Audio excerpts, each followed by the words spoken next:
कभी किसी पंछी को घोंसले की नींव बनाते देखा है? अथक परिश्रम करके तिनका तिनका बिटोर के वो पंछी अपना घर बनाता है, अपनी संतान के लिए एक सुरक्षित घर बनाता है।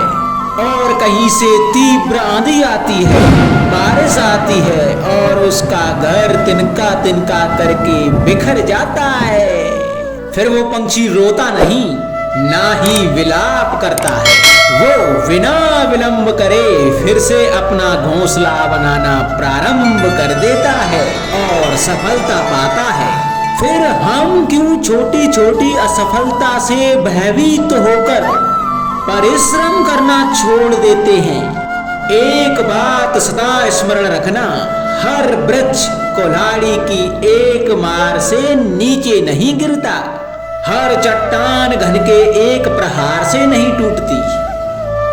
सफलता पाने के लिए अनावृत परिश्रम करना मात्र एक मार्ग है। स्वीकरण, सत्य का स्वीकरण मनुष्य के लिए बहुत ही महत्वपूर्ण है। जब तक मनुष्य सत्य को स्वीकार नहीं करता, तब तक उसे असत्य से लड़ने की शक्ति प्राप्त नहीं होती। जब आप भोजन करते हैं तो क्या होता है? आपका पेट स्वीकारता है कि वो भर चुका है और आप भोजन करना बंद कर देते हैं। जब आपको निद्रा आती है तो क्या होता है? आपका मन स्वीकारता है कि आपका शरीर थक चुका है और उसे विश्राम की आवश्यकता है। उसी प्रकार जब आपको किसी व्यसंग को रोकना हो तो आपको स्वीकारना होता है कि बहुत हो चुका। चाहे वो लालच हो या मदिरा पान, उस व्यसंग का त्यागना तभी प्रारंभ होता है जब आप यह स्वीकार कर लेते हैं कि आप उस व्यसंग के बंधन हैं। मनुष्य के जीवन में संतान का बहुत महत्व है। उस संतान के लिए वो कितने कष्ट सहता है, उसे पालता है, पोषता है, और यदि यही संतान उसके संताप का कारण बन जाए तो क्या ये उसका दोष है? अधिकतर ये दोष हमारे लालन पालन का होता है। बचपन में बालक के हट को मानकर हमें आनंद की अनुभूति अवश्य होती है, परंतु धीरे धीरे अपने बालक के हट को मानकर उसके हट के दास हो जाते हैं। एक हड्डी उद्दंड और असंस्कारी संतान उस सूखे वृक्ष के समान होती है कि यदि उसमें आग लग जाए तो वो सारे वन को भस्म कर डालती है। और स्मरण रहे, जब उसमें अग्नि लगती है तो वह सबसे पहले स्वयं के घर को ही भस्म करती है। इसलिए जब आवश्यकता हो तो अपनी संतान के हट का विरोध करें, उसे रोकें, क्योंकि समय रहते ऐसा ना किया गया तो भविष्य में इस समस्या के परिणाम गंभीर हो सकते हैं। प्रतिज्ञा, वचन, ये सब मनुष्य ने समाज को सही दिशा में रखने के लिए बनाए हैं। वो मनुष्य ही क्या जिसके जीवन में नियम ही ना हो, जिनका वो पालन ना करे, परंतु समय के साथ चलने के लिए नियमों को भी बदलना आवश्यक होता है, क्योंकि ये आज का समय ही तो है जो बीत जाने के बाद इतिहास बन जाएगा। यदि आवश्यकता पड़ने पर नियम और प्रतिज्ञा भंग न की जाए, समय की मांग के प्रतिरूप अपनी प्रतिक्रिया न बदली जाए, तो इतिहास हमें कभी क्षमा नहीं करेगा। आवश्यकता पड़ने पर आपकी तोड़ी हुई एक प्रतिज्ञा, एक बंधन कभी कभी पूरे मानव इतिहास को बड़े विनाश से बचा सकता है। इसलिए नियम, प्रतिज्ञा, वचन कुछ नहीं, कुछ है तो केवल समय, अर्थात जिसके अनुरूप चलने वाला ही सफल हो सकता है। क्या कर रहा हूं मैं? दर्पण में देख रहा हूं। आप लोग भी प्रतिदिन देखते होंगे, परंतु प्रतिदिन अपना मुख देखने के बाद भी उस पर लिखी बड़ी सीख देखना भूल जाते हैं। तो आप कहेंगे कैसी सीख? तो जाइए, फिर से दर्पण के सामने जाइए और दर्पण में अपना मुख खोलकर देखिए, क्या दिखेगा? दंत पंक्ति और जीवा है ना? तो आप विचार करके देखिए, दंत जन्म के पश्चात आते हैं, एक बार नहीं दो दो बार आते हैं, परंतु मृत्यु से पहले नष्ट हो जाते हैं। और जीवा जन्म से पहले से ही होती है और मृत्यु के पश्चात भी मनुष्य के अस्तित्व में रहती है। अर्थात दंत कठोर होते हैं और जीवा कोमल लचीली, परंतु दंत नष्ट हो जाते हैं, जीवा नहीं। यही रहस्य है। हड्डी और कठोर लोग शीघ्र नष्ट होते हैं, कोमल और लचीले लोग स्वयं को परिस्थिति के अनुसार ढालने में सक्षम होते हैं। यही मात्र एक कारण है। हड्डी और कठोर लोगों की तुलना में कोमल और सरल स्वभाव वाले व्यक्ति का जीवन सरल हो जाता है।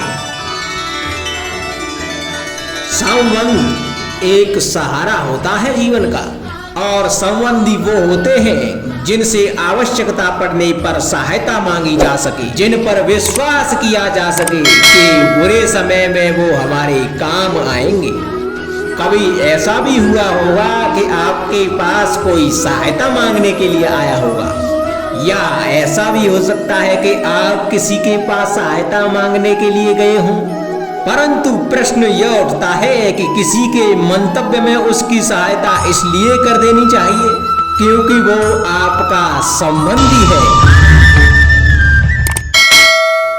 अब आप कहेंगे कि ये कैसा प्रश्न हुआ? तनिक सोचिए, एक अस्त्र बनाने वाला जब अस्त्र बनाता है तो ये अस्त्र किसको देना है, ये अधिकार उसी के पास होता है। वो चाहे तो ये अस्त्र किसी को भी दे सकता है, वो एक सैनिक को भी दे सकता है या एक डाकू को भी, और यही अस्त्र दो भिन्न काम कर सकते हैं। यदि डाकू के हाथ में आ गए तो वह इनका भय दिखाकर लोगों को लूटेगा, निरपराधों का रक्त बहाएगा।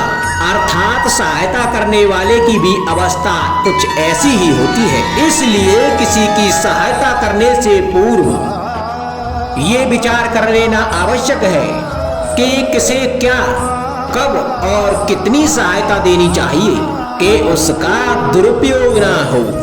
यदि आपकी सहायता से कोई अधर्म हुआ तो उसके उत्तरदायी आप ही होंगे।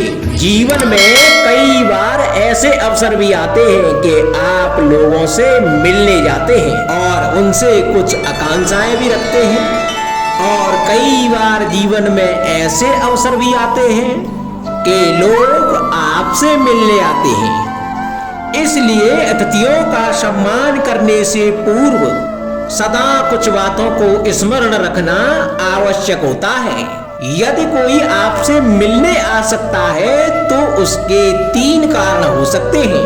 पहला कारण होता है भाव, दूसरा अभाव और तीसरा प्रभाव। तो जैसा अतिथि उसको वैसा ही सम्मान दें। यदि आपके पास कोई भाव से आया तो उसे केवल आपका प्रेम चाहिए, आपका सानिध्य चाहिए, और यदि कोई अभाव में आया तो उसकी उतनी सहायता अवश्य करें कि जितनी आप करने में सक्षम हो, परंतु उतनी भी ना करें कि वो आपकी सहायता का दुरुपयोग कर बैठे। और यदि कोई प्रभाव में आया तो स्वयं पर अभिमान ना करें, क्योंकि जीवन में कभी ना कभी आप भी भाव अभाव प्रभाव के चक्रव्यूह में फंस सकते हैं।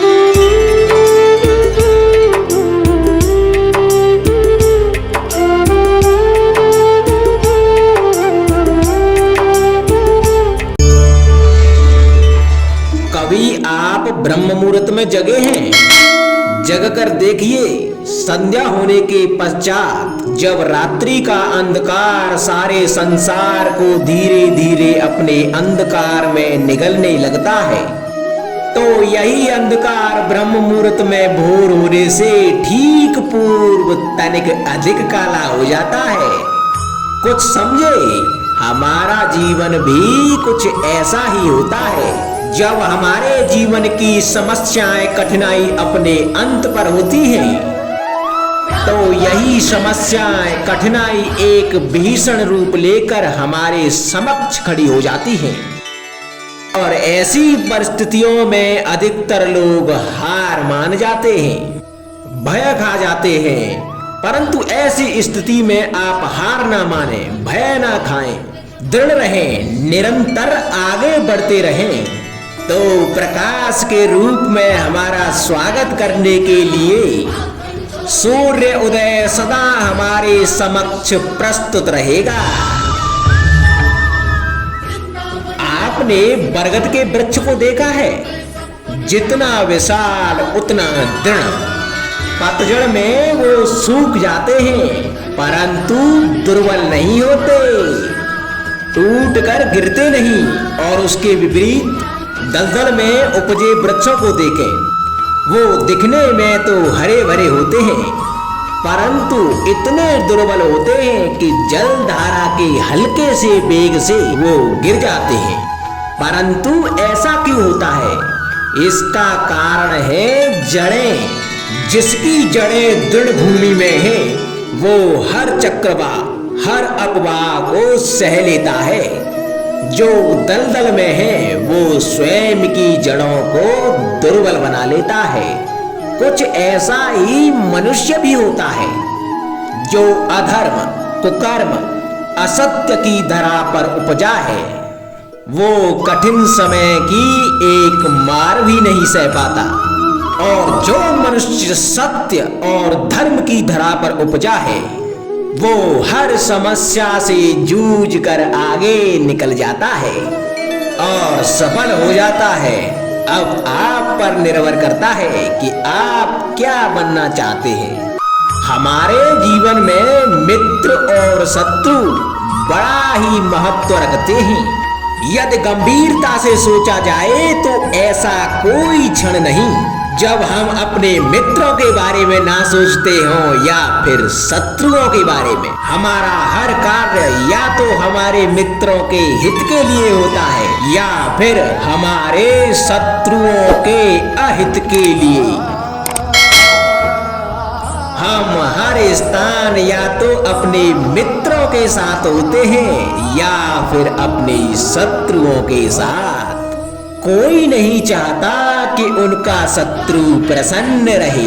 संसार में हर कोई अपने शत्रु को नष्ट कर देना चाहता है और ऐसा करने के लिए वो हर संभव प्रयास करता है। उसे आर्थिक, मानसिक और शारीरिक हानि पहुंचाने का प्रयास करता है।